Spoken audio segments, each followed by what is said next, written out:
All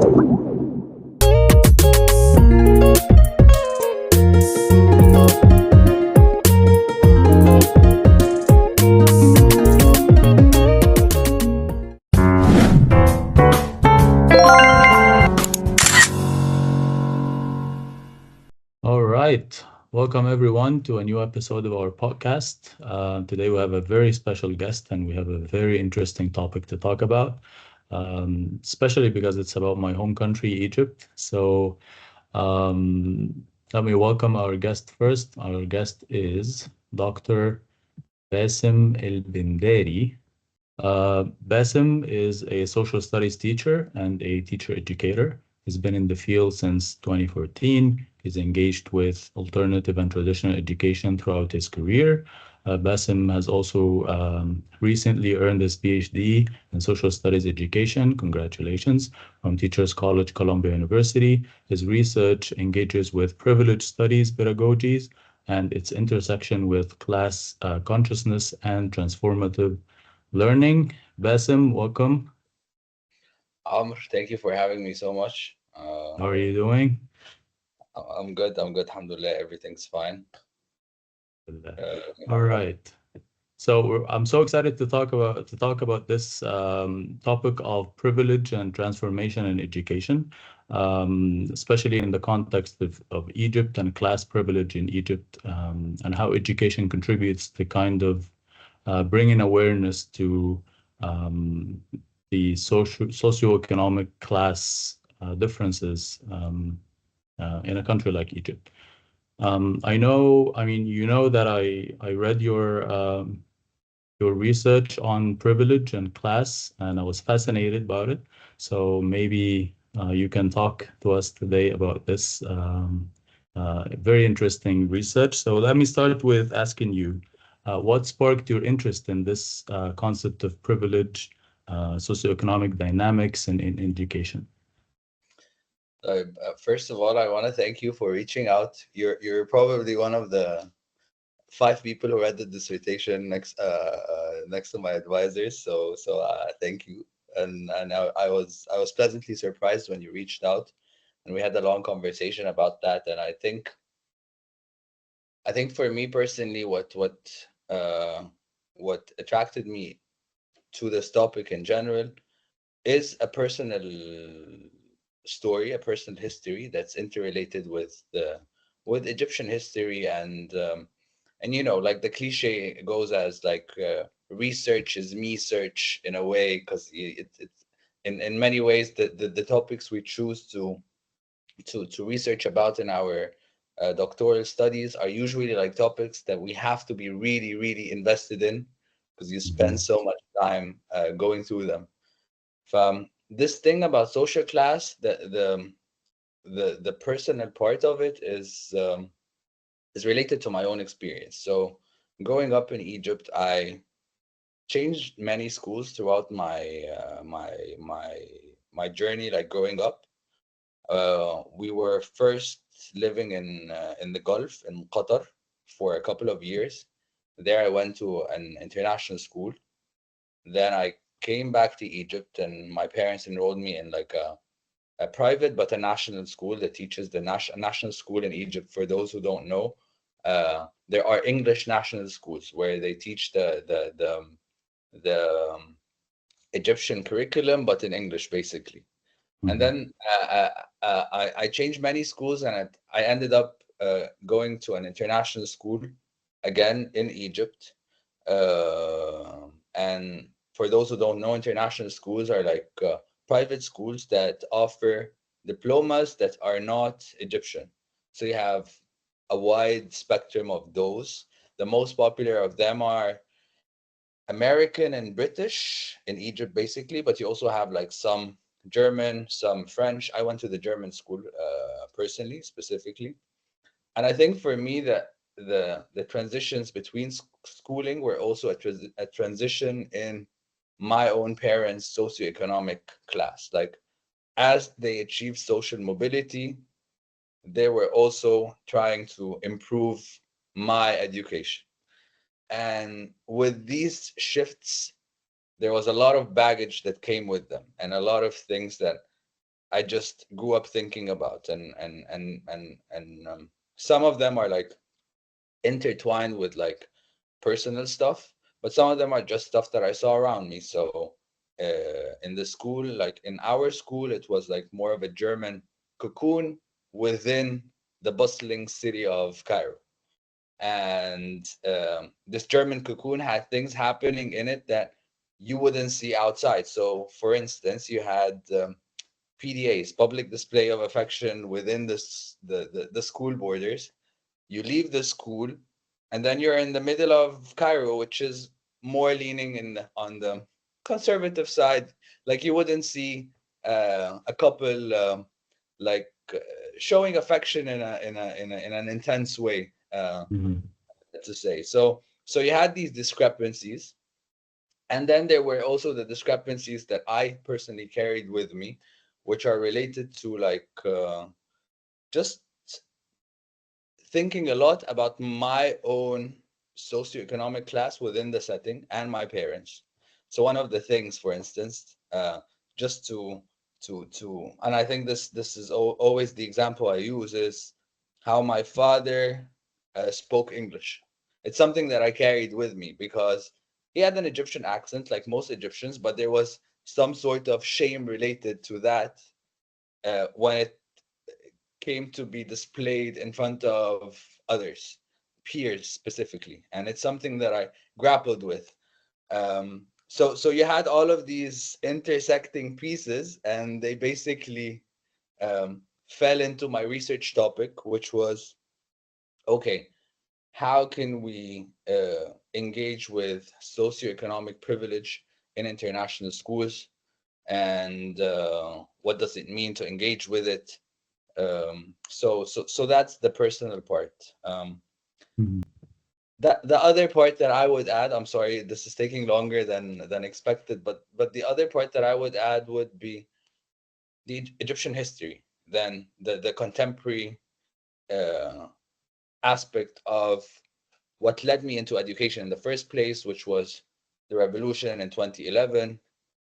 Social class in Egypt is the main and the determining factor when it comes to the progression of Egyptian history. Of course, you have a religion, you have gender, but similar to race in other contexts, specifically in the American context, social class is the determining factor. And uh, given that I believed in the values of the revolution, the issue of social class was something that was so present, and what brings people to engage politically and reflect on their own social class is something that I was interested in. And this was the setting I was most familiar with.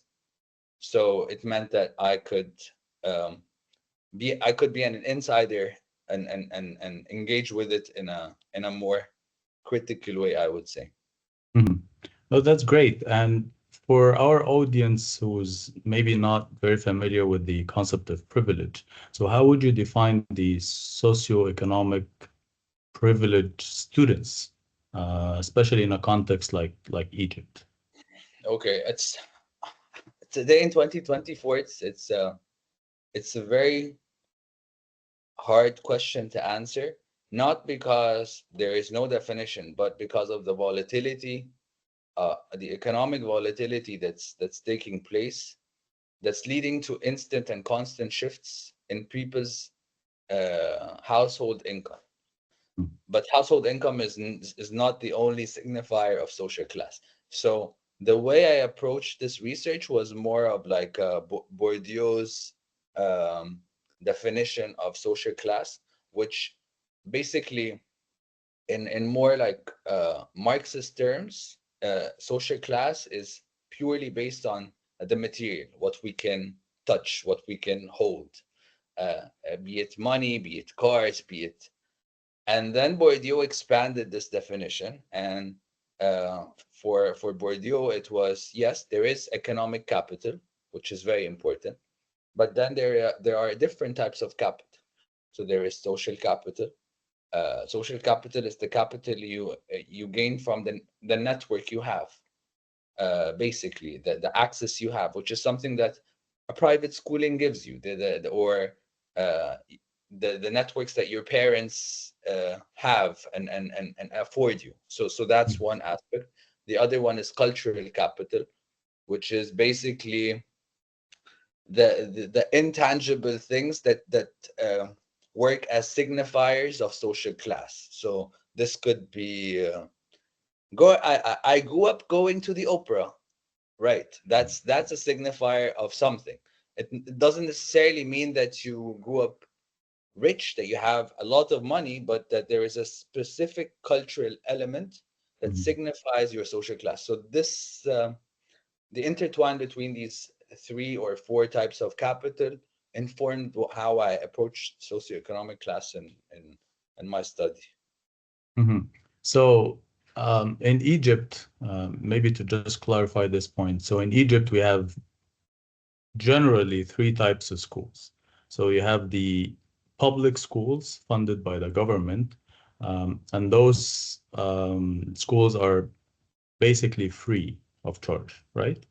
And Right. then you have the you go up like one step in the ladder and you have some sort of like private schools where you like it's not free, but the quality is not very, it's not excellent, you know? And then you have the international school, the creme de la creme, right? It's very expensive and it's extremely private. And the quality of education is portrayed as the best in the and it guarantees you opportunities in the future and so on. So is it safe to say that socioeconomically privileged students in a country like Egypt are those who go to the international school? They go to these very expensive kind of educational settings that are basically westernized in curriculum, in the setting, in culture. So they kind of exist in a bubble and themselves. They're not part. They do not reflect the majority of students' realities in Egypt. Is it correct?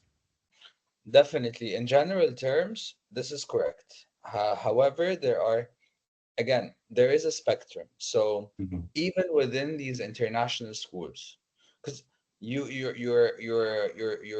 talking about a range of schools that could cost starting from $3,000 or around $2,500 a year to $20,000 a year. This is a huge spectrum.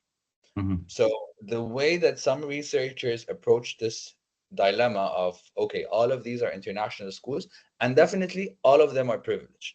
But in the research, the distinction is important just because those who can afford a $3,000 school are definitely privileged, but they're not as privileged as someone who can afford a $20,000 school.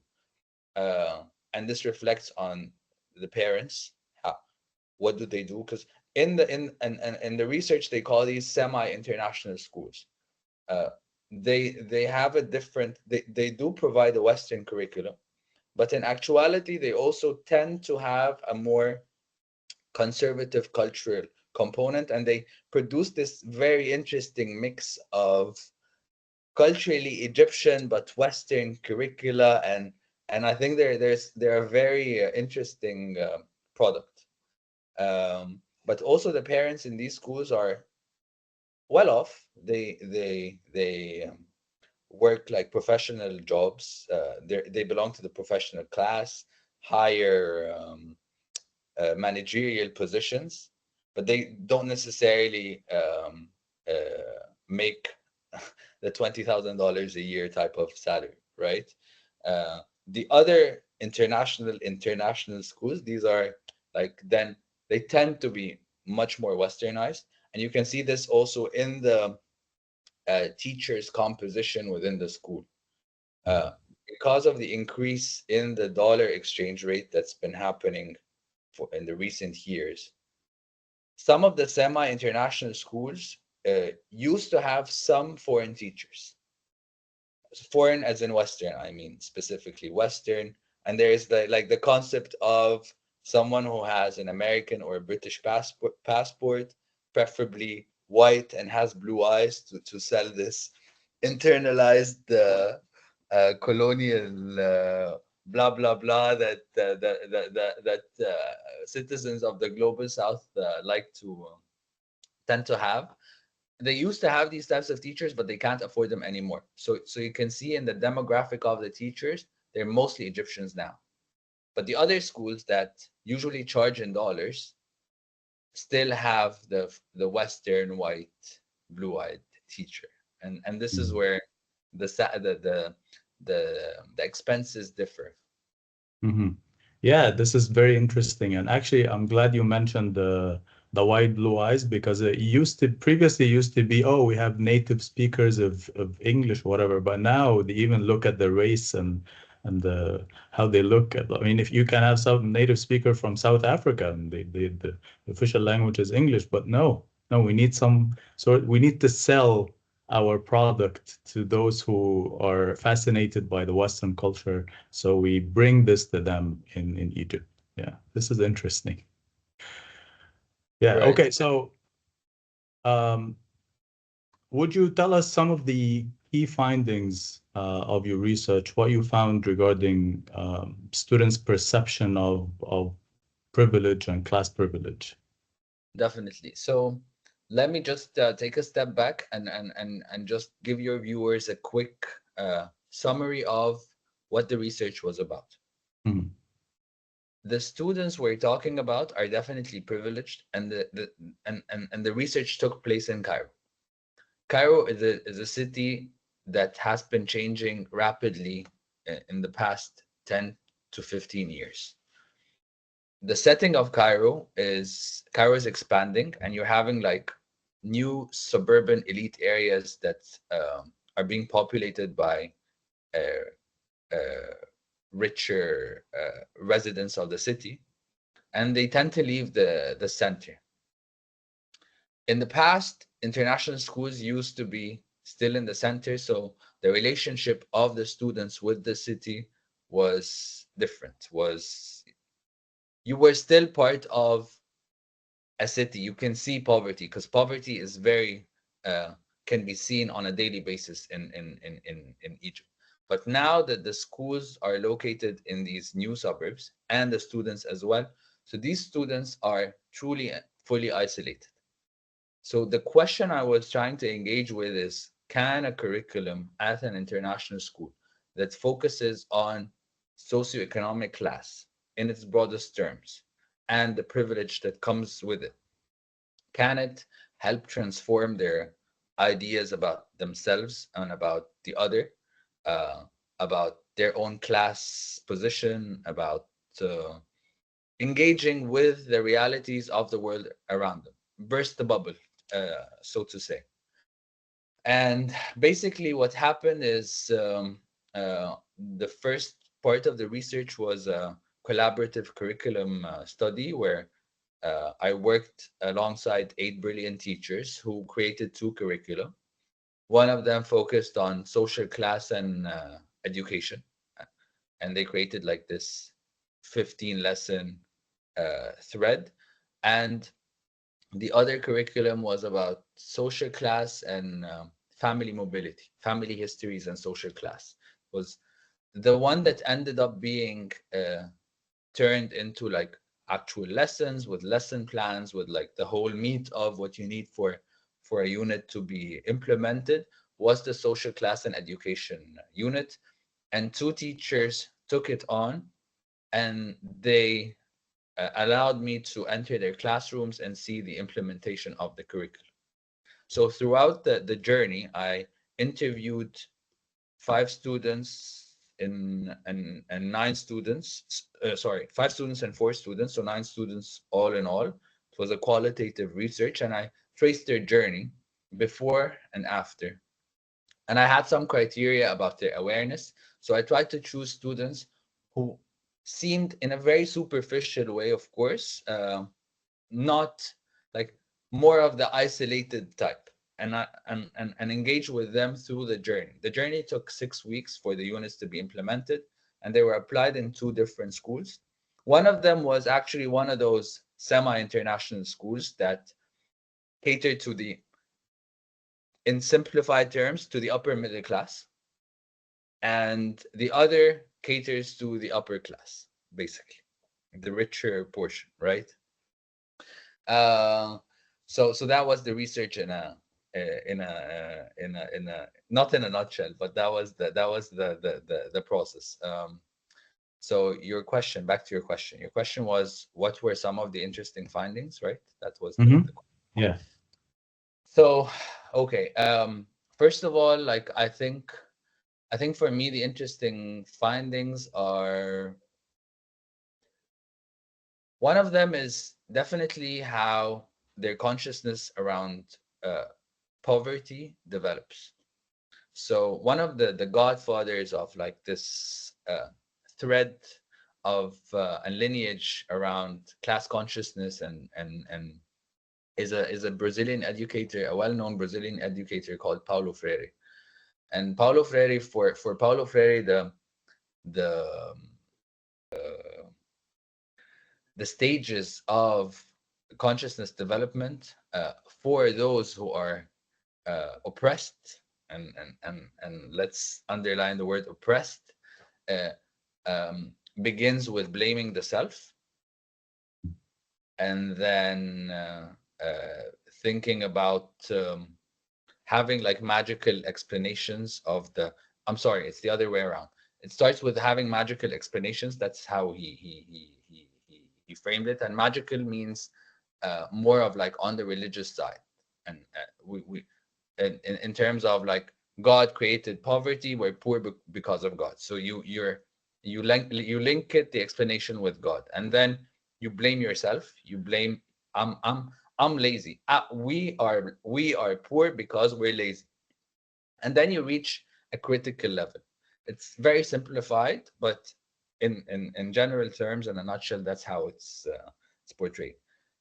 And because most of the research focuses on those who are oppressed, I found very little research about the oppressor. And for me, just studying the consciousness of the oppressor was the interesting part, because turns out that the oppressor doesn't start with magical thinking. The oppressor starts with blaming the other for where they are. So most of the students were like, yeah, they deserve where they are. That's, and then they, once they were exposed to some critical knowledge about poverty, they were exposed to like terms like the cycle of poverty, understanding how poverty impacts educational attainment and one's future, and like starting to be exposed to like the structural components of poverty, they move towards the magical, more religious based explanations. They were like, oh, it's out of anyone's hands. They're not to blame, but we're not to blame either. And for me, the stage that none of the students reached was the critical stage. And the critical stage is not necessarily about them blaming themselves, which is not the, but to have a nuanced and um, a nuanced understanding of reality, a complex understanding of reality that sees the intersection between the structural and agency, um, and to be able to see the this web of complexity, basically. So that for me was one of the findings. Another finding that I thought was very interesting is that there was an epistemological split. This is how I framed it in the study. And in simple terms, it means that the students in the classroom did not mention religion at all as something that informs their framing of social class. But throughout all of the interviews, or many of the interviews, religion was so present. For most of them, they were, when they talked about social class, they referred to ayahs in the Quran, that God created us in different uh, levels, basically, or that's that was their explanation. Or they were using terms around uh, التجارة الزكاة تجارة مع ربنا, which is basically you're saying that giving out charity is a way of doing business with God. So there was a specific religious framing in how they talked about religion, but because the curricula were Western curricula, and the teachers, despite being Egyptian teachers, they did not bring in religion to the social studies classroom because this is not religion class. So for me, there was like a split here. There's something very weird happening. We are trying to engage with social class, but because we are teaching a Western curriculum, we are not allowing ourselves the space to engage with this religious framing around social class, which is a reality in a context like that of Egypt. So that was another finding that I found interesting, and it raised more questions that I don't have, that I wished I can find more time to research. So yeah, so these are two of the main findings for me. Oh, these are great, I think, findings or like even information for teachers when we shed more light on students and students with class privilege in a context like Egypt, and try to investigate their perceptions about their own class and others as well. I think this is really fascinating. And as you mentioned, not a lot of people do that. A lot of people go to the oppressed, they go to the poor, like impoverished schools and try to investigate, oh, why are you poor? How can we help you? But no one goes to the privileged schools and students and ask them, because most of the time they're not aware of the privilege that they have. They think this is natural. I mean, this is Right. this is everyday life, you know. So yeah, I just have to thank you for doing this kind of research. So were there any kind of challenges or surprises you encountered while studying privilege in the Egyptian context? There were challenges, of course. I think for me, I think that the research is about an intersection between the curriculum, the teacher, and the student. And I was studying this triangle. So I think one of the surprises for me, that I had two participant teachers, brilliant teachers, but both had very different approaches to knowledge and to teaching. So one of them was like this major in sociology, had a master's in sociology, had like her content knowledge, because this is so the previous research around like criticality in general and teachers looks at content knowledge and ideological clarity. So basically, how much content knowledge and pedagogical content knowledge, which is the knowledge you need for a specific subject. If you're teaching history, there are specific ways to teach it. In your field, I'm sure there's like pedagogical content knowledge that's purely related to this field. And then ideological clarity, having a clear idea where you stand ideologically. And the better both are, the more critical one's approach to a curriculum is. So that's the research around it. So I had this teacher who had like a lot of strong content knowledge. Both are very experienced, but the other didn't have like this background, this strong background in content, but was very pedagogically savvy. Someone with like uh, more curiosity in their teaching, more creative in their teaching. And I went in with an assumption. They always tell you never go in with an assumption into your research, but we're human beings and we always have assumptions when we engage in research. And my assumption was that the the teacher with the higher content knowledge, the more would be more critical. That was my assumption. I go in and I realize no, actually, after I sit with the data, I, I see that the teacher who had less critical content knowledge was able to push the students more in their thinking. And why did this happen? My theory is that sometimes one's strong content knowledge provides a false perception, self-perception of knowing. But the reality is that both teachers were privileged. So they were not familiar with poverty in its realest sense. They don't. So they made assumptions, they were in positions where they had to make assumptions about poverty and give the students answers. The content knowledge teacher, because of their self-perception that they would actually have the knowledge, they did not engage with the topic with curiosity. Whereas the other teacher realized her own ignorance at a specific point, and through her ignorance, she gave herself the space to learn with her students about poverty. And in a way, she didn't have the master's in sociology. She didn't have but she realized in a specific activity, the activity was about the students uh, going through trying to imagine the household income of different social classes. So the students went through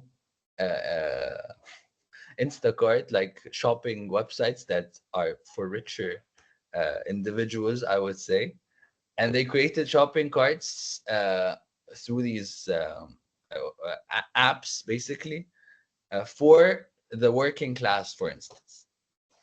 And they made all of these assumptions because they don't know. And then the teacher started to give them answers. She was like, no, no, no, this is wrong. This is the right. This is how it is. While the other teacher was like, oh, I actually don't know. Let's look it up. Let's ask. So this idea of content and ideological clarity and pedagogical content knowledge, I think for me the surprising part was an ignorance. Realizing your ignorance and realizing your own subjectivity. Your subjectivity is essential because these schools have privileged teachers as well. They might not belong to the same socioeconomic class as the students, but poverty is a huge spectrum as well. So, so yeah, that was a surprise. Yeah, and a very, I think a very, it's kind of a revelation in itself, right?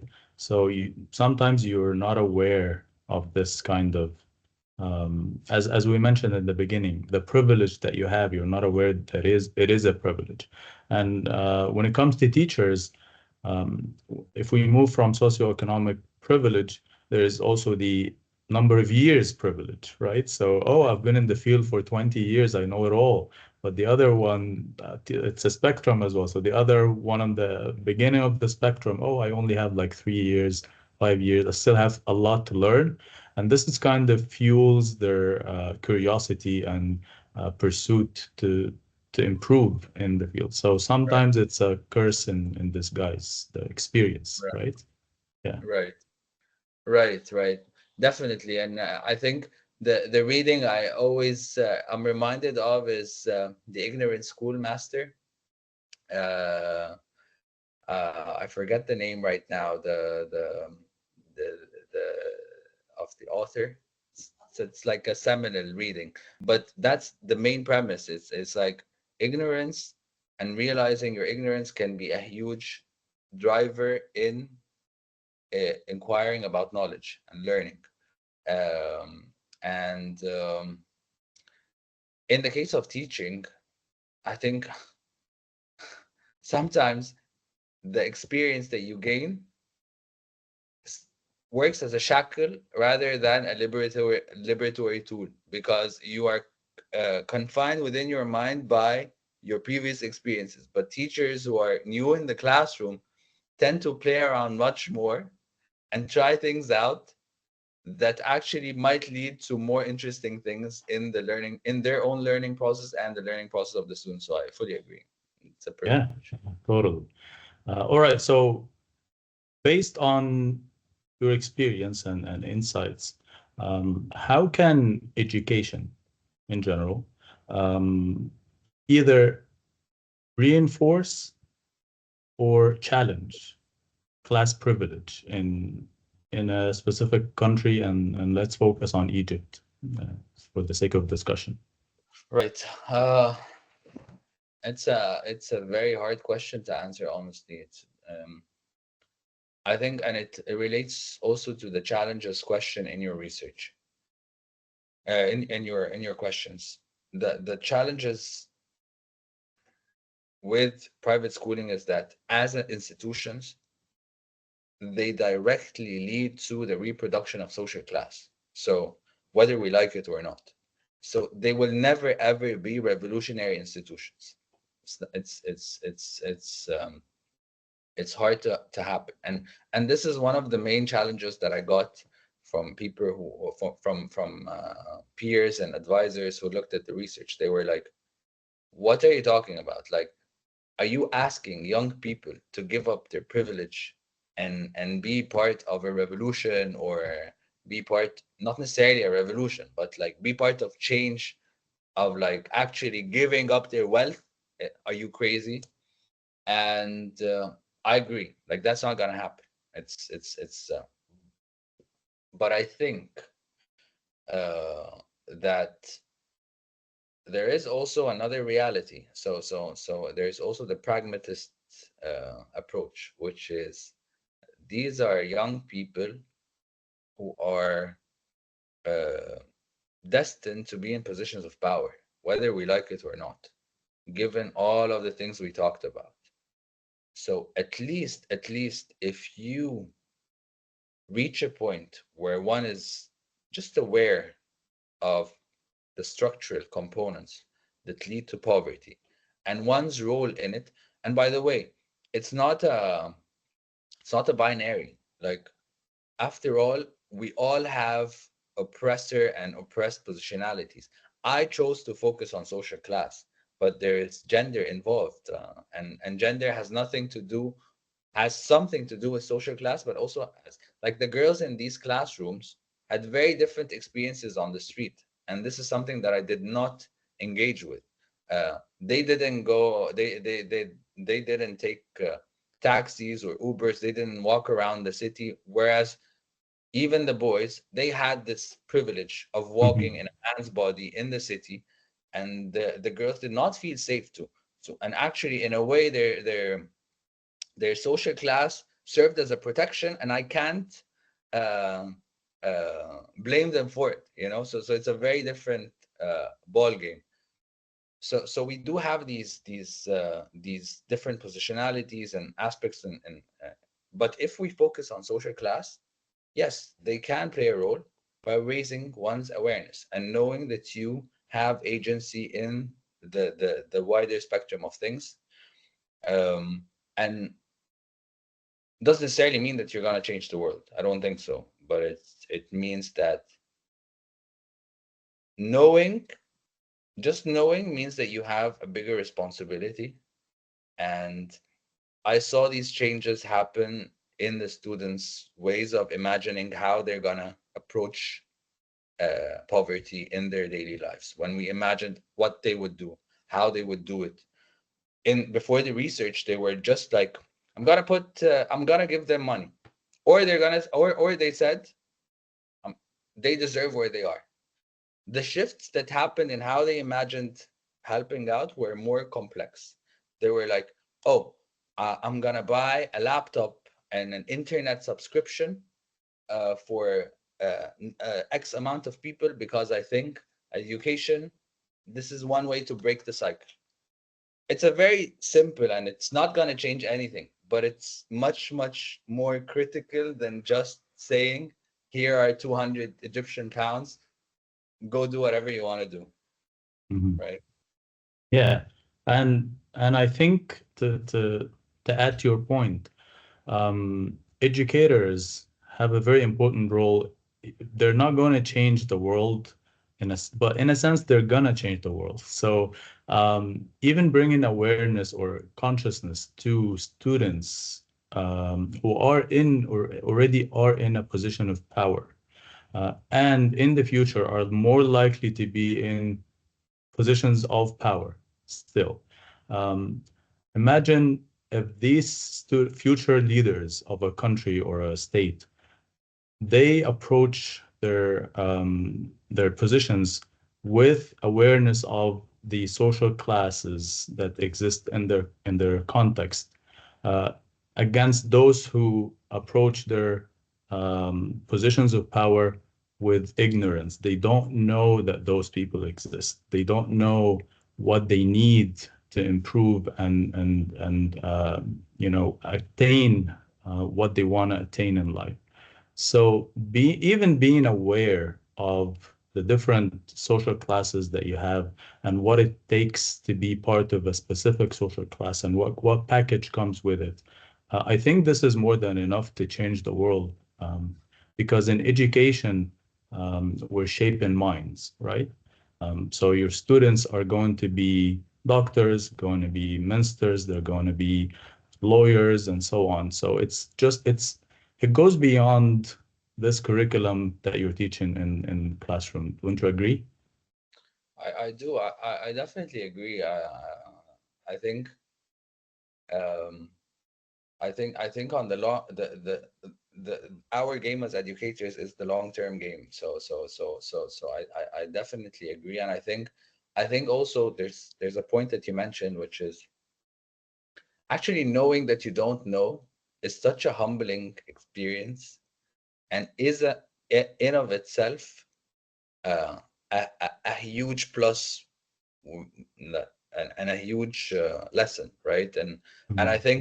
I think the okay the the challenging part is that we as educators need to also be aware that we don't want these students to become, because I saw this a lot among the students after the research, that many of them thought that they knew how to solve uh, a specific problem that's related to a low income individual. And I heard things like they yeah, I'm gonna have to give them this, because if I give them money, they're gonna spend it in a wrong way. So there was like this savior complex type of thing, where like, and this is a very tricky line to navigate, because and this is where like our role as educators comes in as well, because you could say, well, you can give the person agency, but you can also realize that there's something called financial literacy, and financial literacy is a very important tool. So maybe if you teach this person financial literacy, if you have that knowledge, and then you give them the chance to choose what they do with what, however, then we're actually empowering individuals. We're not treating them as receivers of our knowledge just because we fall in a specific socioeconomic class. So yeah. Yeah, I totally agree. This kind of ivory tower look is like, hey, I'll come to save you, or I come to, it's like the white man on a white horse kind of thing. So, Right. yeah. Right. Um, Bassem, thank you so much. I have one last I know you're working on some sort of a project. Yeah. So can you tell us about this project and how it contributes to, education? Of course. It's still in a phase of development. So it's not fully fleshed out yet. But the project basically is focused on teacher education and curriculum making.